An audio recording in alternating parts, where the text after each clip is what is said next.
ವೃಷಭ ರಾಶಿಯ ವೀಕ್ಷಕರೇ, ನೀವೆಲ್ಲ ಹೇಗಿದ್ದೀರಾ? ನೀವೆಲ್ಲ ಹುಷಾರಾಗಿದ್ದೀರಾ ಎಂದು ನಾನು ಭಾವಿಸುತ್ತಿದ್ದೇನೆ. ನಿಮಗೆ ನಿಮ್ಮ 2025ನೇ ವರ್ಷ ಭವಿಷ್ಯಕ್ಕೆ ಸ್ವಾಗತ. ಭಾಗ್ಯದ ಬಾಗಿಲು ತೆಗೆಯಲಿದೆ. ಹೌದು, ಈ ವರ್ಷ ನಿಮಗೆ ನಿಮ್ಮ ಭಾಗ್ಯದ ಬಾಗಿಲು ತೆಗೆಯಲಿದೆ. Jack pot ಹೊಡೆಯಲಿದೆ. 2ನೇ ಮನೆಯಲ್ಲಿ ಗುರು ಗ್ರಹ, 11ನೇ ಮನೆಯಲ್ಲಿ ಶನಿ ಗ್ರಹ. ಇನ್ನೇನು ಬೇಕು ನಿಮಗೆ? 2 ವರ್ಷದಿಂದ ಸಿಕ್ಕಾಪಟ್ಟೆ ನೋವುಗಳನ್ನು ಅನುಭವಿಸಿದ ನಿಮಗೆ ಈ ವರ್ಷ ಭಾಗ್ಯದ ಬಾಗಿಲು ತೆಗೆಯಲಿದೆ. 2 ವರ್ಷದಿಂದ ನಿಮ್ಮಷ್ಟು ಒದ್ದಾಡಿದಂತಹ ವ್ಯಕ್ತಿಗಳೇ ಇಲ್ಲ. ಕೆಲಸಕ್ಕೆ ಸಂಬಂಧಪಟ್ಟಿರುವಂತಹ ವಿಚಾರದಲ್ಲಿ ಸಿಕ್ಕಾಪಟ್ಟೆ ಸಮಸ್ಯೆಗಳು ನಿಮಗೆ ಉಂಟಾಗಿತ್ತು. ಹಣಕಾಸಿನ ವಿಚಾರದಲ್ಲಿ ಅಂತೂ ನೀವು ಸಿಕ್ಕಾಪಟ್ಟೆ ಸಮಸ್ಯೆಯನ್ನು ಅನುಭವಿಸಿದ್ದೀರಿ. ಹೆದರಬೇಡಿ, ನಿಮ್ಮ ಎಲ್ಲಾ ಸಮಸ್ಯೆಗಳಿಗೂ ಈ ವರ್ಷ ಫುಲ್ ಸ್ಟಾಪ್ ಸಿಗಲಿದೆ.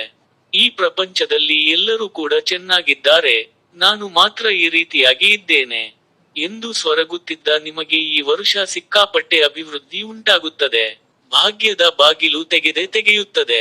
ಮೋಸ ಮಾಡಿದ ವ್ಯಕ್ತಿಗಳೇ ಅಭಿವೃದ್ಧಿಯಾಗುತ್ತಿರುವಾಗ, ಯಾವಾಗಲೂ ಕೂಡ ನ್ಯಾಯ ಮಾರ್ಗದಲ್ಲೇ ನಡೆಯುವ ನಿಮಗೆ ಏಕೆ ಅಭಿವೃದ್ಧಿ ಉಂಟಾಗುವುದಿಲ್ಲ? ಈ ವರ್ಷ ನಿಮಗೆ ಭಾಗ್ಯದ ಬಾಗಿಲು ತೆಗೆಯುತ್ತದೆ. ಹುಟ್ಟಿದ ಊರಿನಲ್ಲಿ ಭೂಮಿಯನ್ನು ಕೊಂಡುಕೊಳ್ಳುವ ಯೋಗ ನಿಮಗೆ ಇದೆ. ಈ ವರ್ಷದಲ್ಲಿ ವಿವಾಹಾಪೇಕ್ಷೆಗಳಿಗೆ ಮದುವೆ ಆಗುತ್ತದೆ. ತುಂಬಾ ಒಳ್ಳೆ ಮನೆ ಕಟ್ಟುವ ಯೋಗ ನಿಮಗೆ ಇದೆ.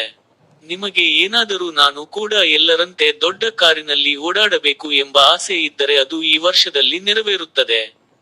ಹೌದು, ಈ ವರ್ಷದಲ್ಲಿ ನಿಮಗೆ ವಾಹನ ಲಾಭ ಆಗುತ್ತದೆ. ಭಾಗ್ಯದ ಬಾಗಿಲು ತೆಗೆಯುತ್ತದೆ. ಷೇರು ಮಾರುಕಟ್ಟೆಯಲ್ಲಿ ವ್ಯವಹಾರ ಮಾಡುವವರಿಗಂತೂ ಈ ವರ್ಷ ಅತ್ಯದ್ಭುತವಾಗಿದೆ. ನೀವು ಅಂದುಕೊಂಡಿದ್ದಕ್ಕಿಂತ 10 ಪಟ್ಟು ಹೆಚ್ಚು ಲಾಭ ನಿಮಗೆ ಸಿಗಲಿದೆ.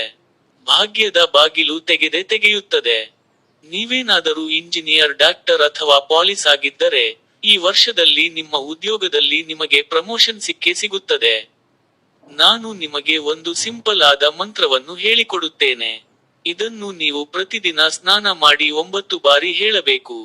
ನೀವು ಹೀಗೆ ಮಾಡಿದರೆ ನಿಮ್ಮ ಭಾಗ್ಯದ ಬಾಗಿಲು ಈ ವರ್ಷದಲ್ಲಿ ತೆಗೆಯುವುದರಲ್ಲಿ ಸಂಶಯವೇ ಇಲ್ಲ. ಈ ಮಂತ್ರವನ್ನು ಸರಿಯಾಗಿ ಕೇಳಿಸಿಕೊಳ್ಳಿ. ಓಂ ಶಂ ಶನೈಶ್ವರಾಯ ನಮಃ. ಇದನ್ನು ನೀವು ಬಿಡದೆ ಈ ವರ್ಷದಲ್ಲಿ 9 ಬಾರಿ ಹೇಳಿದರೆ ನಿಮ್ಮ ಭಾಗ್ಯದ ಬಾಗಿಲು ತೆಗೆಯುತ್ತದೆ. ನೀವು ತಪ್ಪದೆ ನಮ್ಮ ಚಾನೆಲ್ಗೆ ಸಬ್ಸ್ಕ್ರೈಬ್ ಮಾಡಿ. ಇದರಿಂದ ನಿಮಗೆ ಆ ಭಗವಂತನು ಅಷ್ಟೈಶ್ವರ್ಯಗಳನ್ನು ಕರುಣಿಸುತ್ತಾನೆ.